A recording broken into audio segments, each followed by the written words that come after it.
Your Eminence, Your Excellencies, distinguished members of the Diplomatic Corps, ladies and gentlemen, I would like to thank His Excellency, Ambassador George Pulides, Dean of the Diplomatic Corps, for his kind and respectful words on your behalf.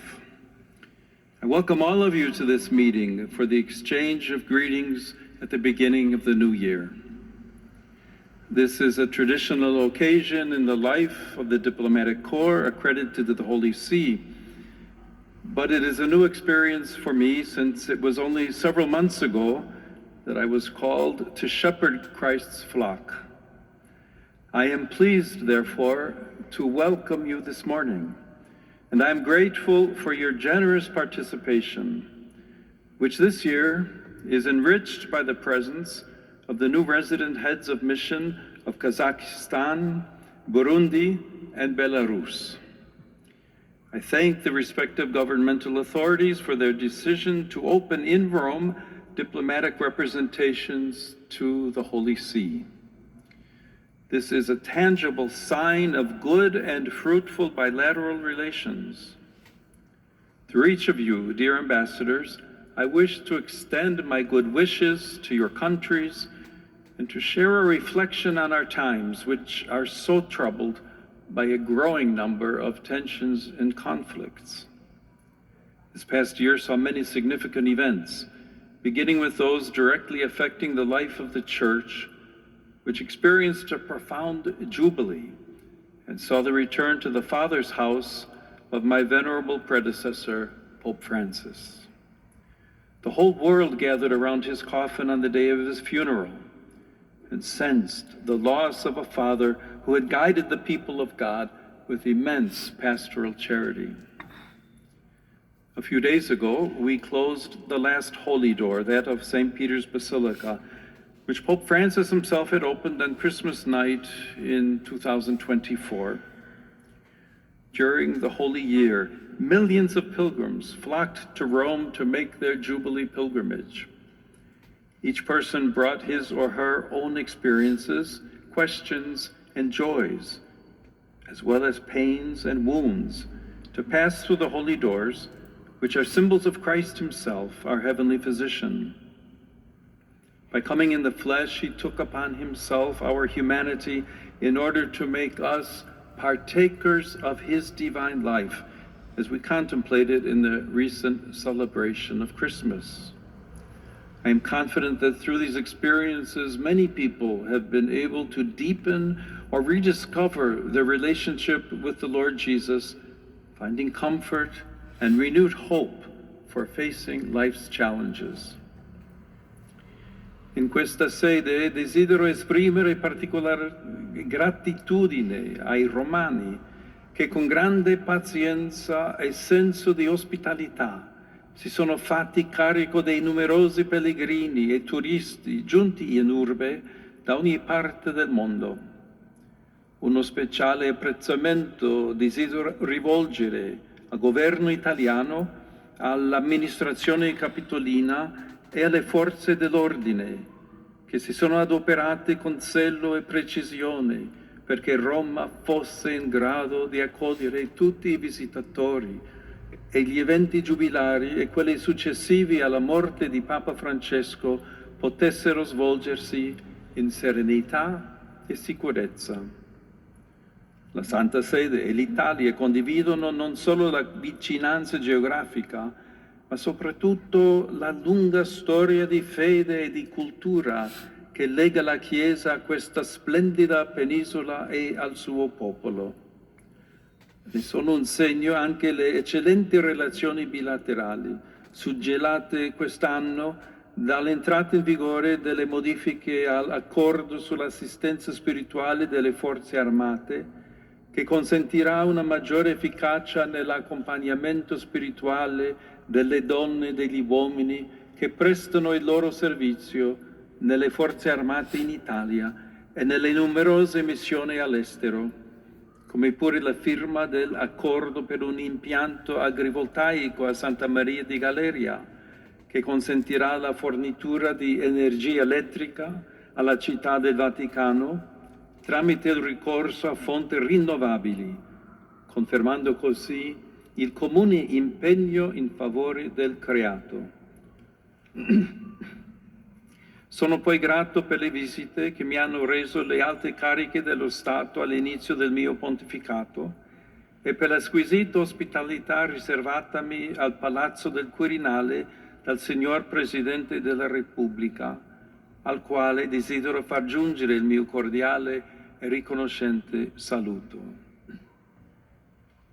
During the past year, having accepted the invitation given to Pope Francis, I had the joy of visiting Turkey and Lebanon.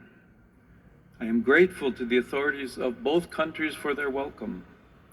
In Iznik, Turkey, together with the Ecumenical Patriarch of Constantinople and representatives of other Christian denominations, I commemorated the 1700th anniversary of the First Ecumenical Council. This was an important opportunity for renewing our commitment to the journey towards the full, visible unity of all Christians. In Lebanon, I met a people who, despite their difficulties, are full of faith and enthusiasm. There I sensed the hope of young people who aspire to build a more just and cohesive society, and to strengthen the bond of cultures and religions that makes the land of the cedars unique in the world. Dear ambassadors, prompted by the tragic events of the sack of Rome in 410 AD, St. Augustine wrote De Civitate Dei, the city of God. This is one of the most powerful of his theological, philosophical, and literary works. As Pope Benedict XVI observed, it is an impressive work crucial to the development of Western political thought and the Christian theology of history. It draws, as we would say in contemporary terms, on a narrative that was spreading for the pagans, still numerous at that time, and even quite a few Christians thought that the God of the new religion and the apostles themselves had shown themselves incapable of protecting the city. In the days of the pagan gods, Rome was Caput Mundi, the great capital, and no one could have imagined that it would fall into the hands of its enemies. Now, with the God of the Christians, this great city no longer seemed secure. Certainly, our times are very distant from those events. This is not simply a question of temporal distance, but also of a different cultural awareness and a development of categories of thought. However, we cannot overlook the fact that our own cultural sensibilities have drawn nourishment from that work, which, like all the classics, speaks to people of every generation. Augustine interprets events in history itself according to the model of two cities. First, there's the city of God, which is eternal and characterized by God's unconditional love, amor Dei, as well as love for one's neighbor, especially the poor. Then there is the earthly city, which is a temporary dwelling place where human beings live until death. In our day, the latter includes all social and political institutions, from the family to the nation state and international organizations. For Augustine, this city was epitomized by the Roman Empire. Indeed, the earthly city is centered on pride and self-love, amor sui, and the thirst for worldly power and glory that leads to destruction. However, this is not a reading of history that seeks to contrast eternity with the present, the church with the state, nor is it a dialectic about the role of religion within civil society. In Augustine's view, the two cities coexist until the end of time. Each has both an external and an internal dimension, for they are to be understood not only in light of the external manner in which they are constructed throughout history, but also through the lens of the internal attitudes of each human being towards the realities of life and historical events. In this perspective, each of us is a protagonist and thus responsible for history. Moreover, Augustine emphasizes that Christians are called by God to dwell in the earthly city with their hearts and minds turned towards the heavenly city, their true homeland. At the same time, Christians living in the earthly city are not strangers to the political world, and guided by the scriptures, seek to apply Christian ethics to civil government. The City of God does not propose a political program. Instead, it offers valuable reflections on fundamental issues concerning social and political life, such as the search for a more just and peaceful coexistence among peoples. Augustine also warns of the grave dangers to political life arising from false representations of history, excessive nationalism, and the distortion of the ideal of the political leader. Although the context in which we live today is different from that of the 5th century, some similarities remain highly relevant. We are now, as then, in an era of widespread migratory movements. As then, we are living at a time of a profound readjustment of geopolitical balances and cultural paradigms. As then, we are, in Pope Francis' well-known expression, not in an era of change, but in a change of era. In our time, the weakness of multilateralism is a particular cause for concern at the international level. A diplomacy that promotes dialogue and seeks consensus among all parties is being replaced by a diplomacy based on force by either individuals or groups of allies. War is back in vogue, and a zeal for war is spreading. The principle established after the Second World War, which prohibited nations from using force to violate the borders of others, has been completely undermined. Peace is no longer sought as a gift and a desirable good in itself, or in the pursuit of the establishment of the ordered universe willed by God, with a more perfect form of justice among men and women. Instead, peace is sought through weapons as a condition for asserting one's own dominion.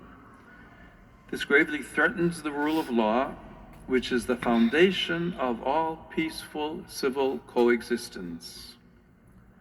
Furthermore, St. Augustine notes, there is no one who does not wish to have peace. For even those who make war desire nothing but victory. They desire, that is to say, to attain peace with glory. For what else is victory than the conquest of those who resist us? And when this is done, there is peace. For even those who intentionally interrupt the peace in which they are living have no hatred of peace, but only wish it changed into a peace that suits them better. They do not therefore wish to have no peace, but only the peace that they desire. It was precisely this attitude that led humanity into the tragedy of the Second World War. From those ashes, the United Nations was born, whose 80th anniversary was recently celebrated. The UN was established by the determination of 51 nations as the center of multilateral cooperation in order to prevent future global catastrophes, for safeguarding peace, defending fundamental human rights, and promoting sustainable development. I'd like to draw particular attention to the importance of international humanitarian law. Compliance with this cannot depend on mere circumstances and military or strategic interests. Humanitarian law, in addition to guaranteeing a minimum of humanity during the ravages of war, is a commitment that states have made. Such law must always prevail over the ambitions of belligerents in order to mitigate the devastating effects of war, also with a view to reconstruction. We cannot ignore that the destruction of hospitals, energy infrastructure, homes, and places essential to daily life constitutes a serious violation of international humanitarian law. The Holy See firmly reiterates its condemnation of any form of involvement of civilians in military operations. It likewise hopes that the international community will remember that the protection of the principle of the inviolability of human dignity and the sanctity of life always counts for more than any mere national interest.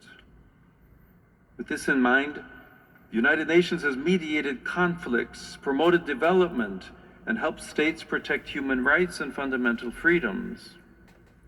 In a world facing complex challenges such as geopolitical tensions, inequalities, and climate crises, the UN should play a key role in fostering dialogue and humanitarian support, helping to build a more just future. Efforts are therefore needed to ensure that the United Nations not only reflects the situation of today's world rather than that of the post-war period, but that it is also more focused and efficient in pursuing policies aimed at the unity of the human family instead of ideologies. The purpose of multilateralism, then, is to provide a place where people can meet and talk, modeled on the ancient Roman Forum or the medieval square. At the same time, in order to engage in dialogue, there needs to be agreement on the words and concepts that are used. Rediscovering the meaning of words is perhaps one of the primary challenges of our time. When words lose their connection to reality, and reality itself becomes debatable and ultimately incommunicable, we become like the two people to whom St. Augustine refers, who are forced to stay together without either of them knowing the other's language. He observes that, I quote, "Dumb animals, even those of different species, understand each other more easily than these two individuals. For even though they are both human beings, their common nature is no help to friendliness when they are prevented by diversity of language from conveying their sentiments to one another, so that a man would more readily converse with his dog than with a foreigner." End of quote. Today, the meaning of words is ever more fluid, and the concepts they represent are increasingly ambiguous. Language is no longer the preferred means by which human beings come to know and encounter one another. Moreover, in the contortions of semantic ambiguity, language is becoming more and more a weapon with which to deceive or to strike and offend opponents. We need words once again to express distinct and clear realities unequivocally. Only in this way can authentic dialogue resume without misunderstandings. This should happen in our homes and public spaces, in politics, in the media, and on social media. It should likewise occur in the context of international relations and multilateralism, so that the latter can regain the strength needed for undertaking its role of encounter and mediation. This is indeed necessary for preventing conflicts and for ensuring that no one is tempted to prevail over others with a mindset of force, whether verbal, physical, or military. We should also note the paradox that this weakening of language is often invoked in the name of freedom of expression itself. However, on closer inspection, the opposite is true, for freedom of speech and expression is guaranteed precisely by the certainty of language and the fact that every term is anchored in the truth. It is painful to see how, especially in the West, the space for genuine freedom of expression is rapidly shrinking. At the same time, a new Orwellian-style language is developing, which, in an attempt to be increasingly inclusive, ends up excluding those who do not conform to the ideologies that are fueling it. Unfortunately, this leads to other consequences that end up restricting fundamental human rights, starting with the freedom of conscience. In this regard, conscientious objection allows individuals to refuse legal or professional obligations that conflict with moral, ethical, or religious principles deeply rooted in their personal lives. This may be the refusal of military service in the name of nonviolence, or the refusal on the part of doctors and healthcare professionals to engage in practices such as abortion or euthanasia. Conscientious objection is not rebellion, but an act of fidelity to oneself. At this moment in history, freedom of conscience seems increasingly to be questioned by states, even those that claim to be based on democracy and human rights. This freedom, however, establishes a balance between the collective interest and individual dignity. It also emphasizes that a truly free society does not impose uniformity, but protects the diversity of consciences, preventing authoritarian tendencies and promoting an ethical dialogue that enriches the social fabric. In a similar way, religious freedom risks being curtailed. As Benedict XVI recalled, this is the first of all human rights because it expresses the most fundamental reality of the person. The most recent data shows that violations of religious freedom are on the rise, and that 64% of the world's population suffers serious violations of this right.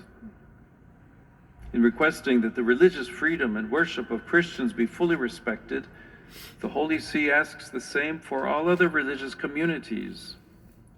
On the 60th anniversary of the promulgation of the Declaration Nostra Aetate, one of the fruits of the Second Vatican Ecumenical Council that concluded on December 8, 1965, I had the opportunity to reiterate the categorical rejection of all forms of anti-Semitism, which unfortunately continues to sow hatred and death.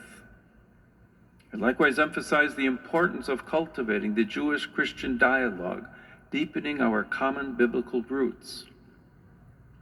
On that same commemorative occasion, the meeting with representatives of other religions allowed me to renew my appreciation for the progress made in recent decades along the path of interreligious dialogue. Indeed, in every sincere religious quest, there is a reflection of the one divine mystery that embraces all creation. In this regard, I ask all the nations to guarantee full freedom of religion and worship to each of their citizens. However, it cannot be overlooked that the persecution of Christians remains one of the most widespread human rights crises today, affecting over 380 million believers worldwide. They suffer high or extreme levels of discrimination, violence, and oppression because of their faith.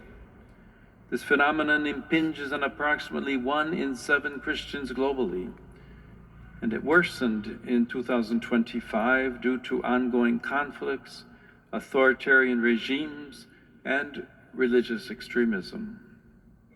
Sadly, all of this demonstrates that religious freedom is considered in many contexts more as a privilege or concession than a fundamental human right.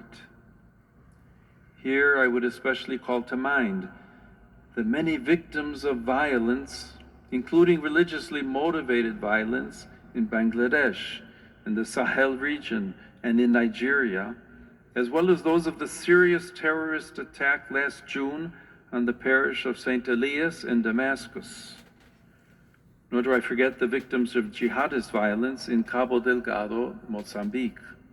At the same time, we must not forget a subtle form of religious discrimination against Christians, which is spreading even in countries where they are in the majority, such as in Europe or the Americas. There, they are sometimes restricted in their ability to proclaim the truths of the gospel for political or ideological reasons, especially when they defend the dignity of the weakest, the unborn, refugees, and migrants, or promote the family. In its international relations and actions, the Holy See consistently takes a stand in defense of the inalienable dignity of every person. It cannot be overlooked, for example, that every migrant is a person and as such has inalienable rights that must be respected in every situation. Not all migrants move by choice, but many are forced to flee because of violence, persecution, conflict, and even the effects of climate change, as in various parts of Africa and Asia. In this year, which also marks the 75th anniversary of the International Organization for Migration, I renew the Holy See's hope that the actions taken by states against criminality and human trafficking will not become a pretext for undermining the dignity of migrants and refugees. The same considerations apply to prisoners who can never be reduced to the crimes they have committed. On this occasion, I wish to express my heartfelt gratitude to the governments that have responded positively to my venerable predecessor's appeal for gestures of clemency during the Jubilee year. It is my hope that the spirit of the Jubilee will permanently and structurally inspire the administration of justice so that penalties are proportionate to the crimes committed. Dignified conditions are guaranteed for prisoners, and above all, efforts are made to abolish the death penalty, a measure that destroys all hope of forgiveness and renewal. Nor can we forget the suffering of so many prisoners held for political reasons in many countries. Furthermore, from a Christian perspective, human beings are created in the image and likeness of God, who, by calling them into existence out of love, has at the same time called them to love. This vocation is revealed in a privileged and unique way within the family. It is in this context that we learn to love and foster the capacity to serve life, thus contributing to the development of society and the Church's mission. Despite its centrality, the institution of the family faces two crucial challenges today. On the one hand, there is a worrying tendency in the international system to neglect and underestimate its fundamental social role, leading to its progressive institutional marginalization. On the other hand, we cannot ignore the growing and painful reality of fragile, broken, and suffering families afflicted by internal difficulties and disturbing phenomena, including domestic violence.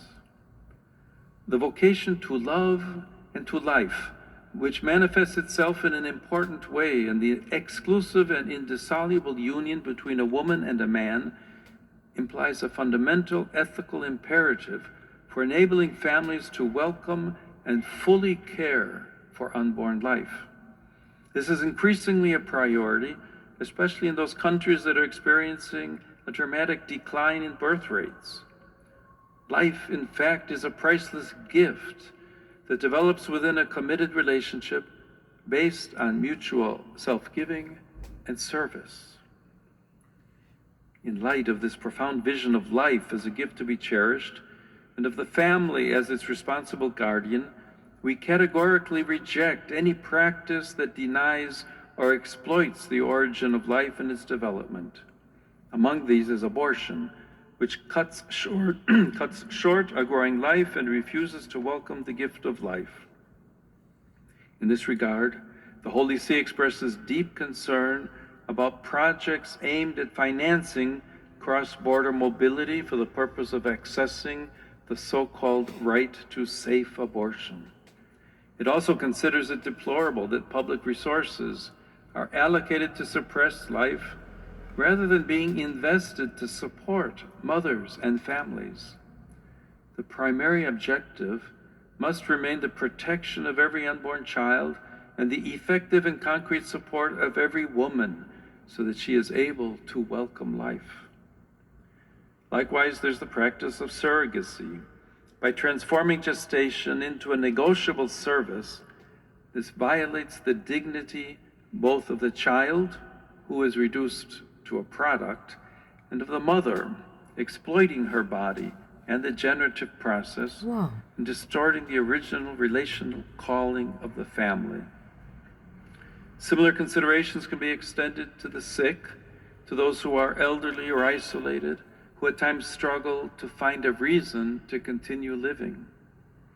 Civil society and states also have a responsibility to respond concretely to situations of vulnerability, offering solutions to human suffering such as palliative care, and promoting policies of authentic solidarity rather than encouraging deceptive forms of compassion such as euthanasia. A comparable reflection can be made concerning the many young people who are forced to confront numerous hardships, including drug addiction.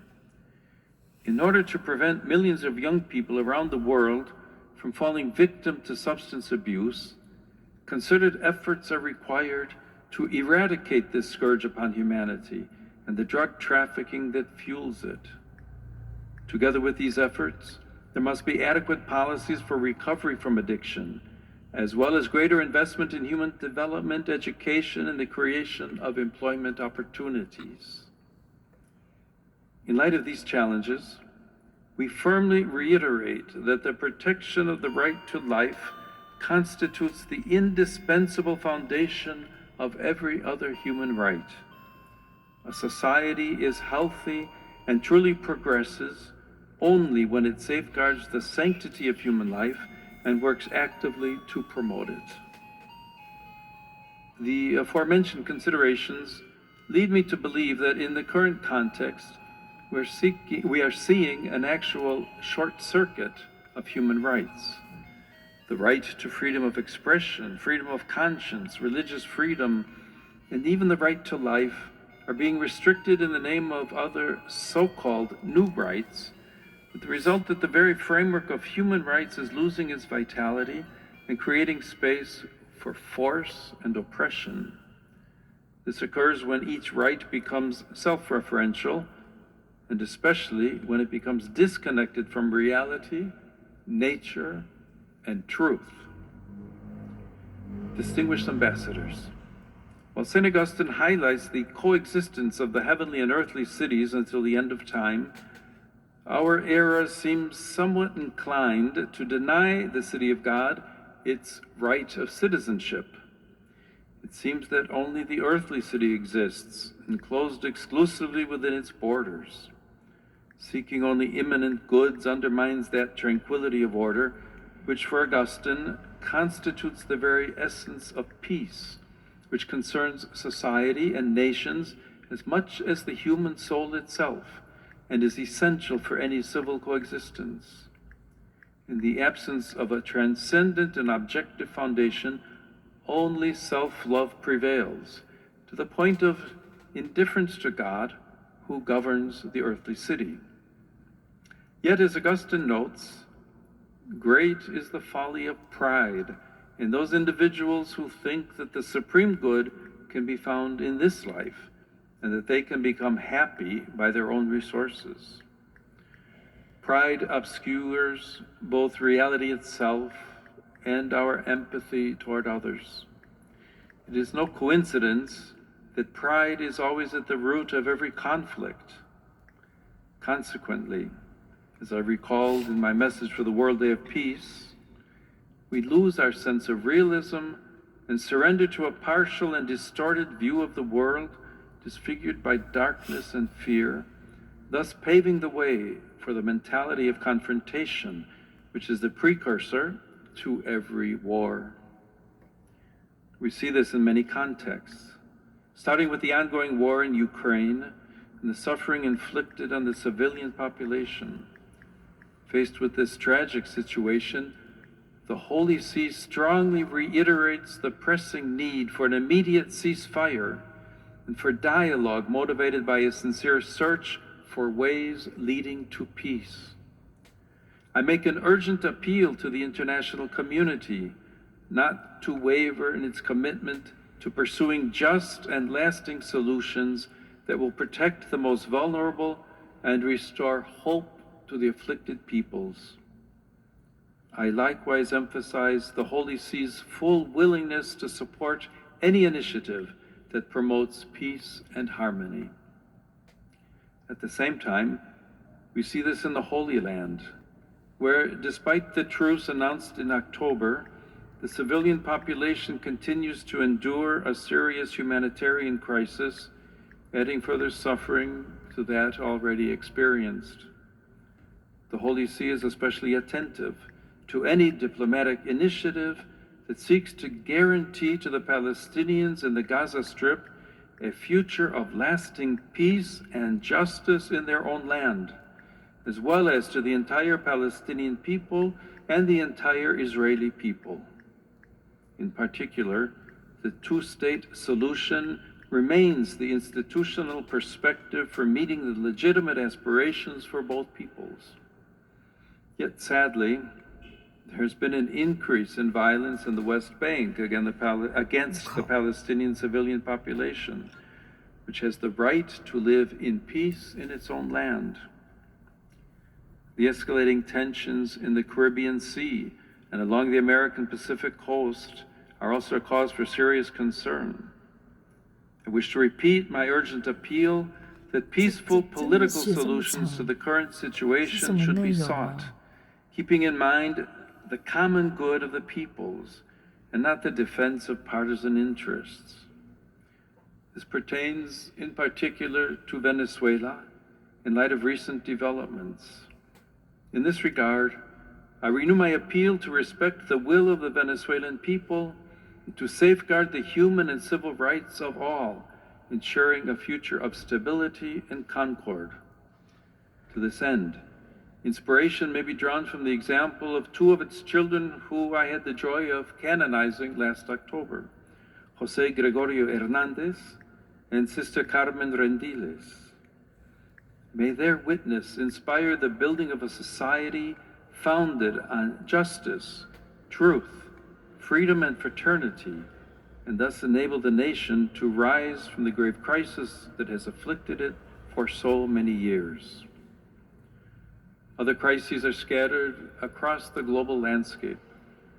First, I refer to the desperate situation in Haiti, marked by many forms of violence, from human trafficking to forced exile and kidnappings.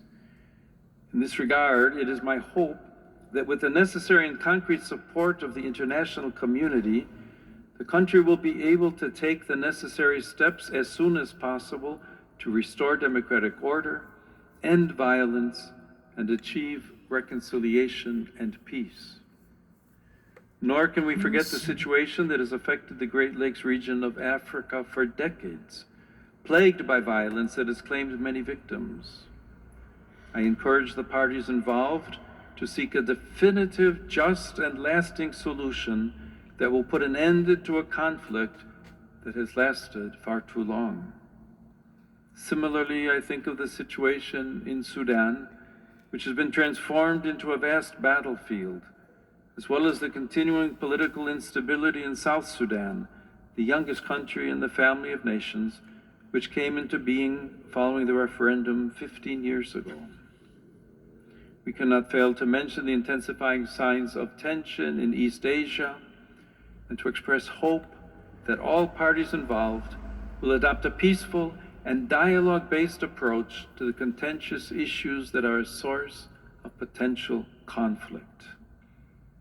My thoughts turn in particular to the grave humanitarian and security crisis afflicting Myanmar, which was further aggravated by the devastating earthquake last March. With renewed intensity, I make an appeal that paths of peace and inclusive dialogue be courageously chosen so as to guarantee everyone fair and timely access to humanitarian aid. To be authentic, democratic processes must be accompanied by the political will to pursue the common good, to strengthen social cohesion, and to promote the integral development of every person. At the heart of many of the situations I've mentioned, we can see something that Augustine himself pointed out, namely the persistent idea that peace is only possible through the use of force and deterrence. While war is content with destruction, peace requires continuous and patient efforts of construction as well as constant vigilance. Such efforts are required of everyone, starting with the countries that possess nuclear arsenals. I think in particular of the important need to follow up on the New START treaty, which expires in February. Indeed, there's a danger of returning to the race of producing ever more sophisticated new weapons, also by means of artificial intelligence. The latter is a tool that requires appropriate and ethical management, together with regulatory frameworks focused on the protection of freedom and human responsibility. Dear ambassadors, notwithstanding the tragic situation before our eyes, peace remains a difficult yet realistic good. As Augustine reminds us, peace is the aim of our good, because it is the very aim of the city of God, to which we aspire, even unconsciously, and of which we can enjoy a foretaste even in the earthly city. During our pilgrimage on this earth, peacemaking requires humility and courage. The humility to live truthfully and the courage to forgive. In the Christian life, we see these virtues reflected at Christmas, when truth, the eternal Word of God, becomes humble flesh. And at Easter, when the condemned righteous one forgives his persecutors and grants them his life as the risen one. Moreover, if we look more closely, there is no shortage of signs of courageous hope in our time, and we must constantly support them. I think, for example, of the Dayton Accords, which 30 years ago put an end to the blood-stained war in Bosnia and Herzegovina. Despite difficulties and tensions, they opened up the possibility of a more prosperous and harmonious future. I think too of the joint declaration of peace between Armenia and Azerbaijan, signed last August. We hope this will pave the way for a just and lasting peace in the South Caucasus and resolve the outstanding issues to the satisfaction of both parties. I likewise call to mind the efforts made in recent years by the Vietnamese authorities to improve relations with the Holy See and the conditions in which the Church functions in the country. These are all seeds of peace that need to be cultivated. This coming October will mark the 8th century of the death of St. Francis of Assisi, a man of peace and dialogue, universally recognized even by those who do not belong to the Catholic Church. His life shines brightly, for it was inspired by the courage to live in truth and the knowledge that a peaceful world is built starting with humble hearts turned towards the heavenly city. A humble and peace-loving heart is what I wish for each of us and for all who dwell in our countries at the beginning of this new year. Thank you. 谢谢。你太恐怖了，你伤过恐怖。伊跋这是要讲惊死你啦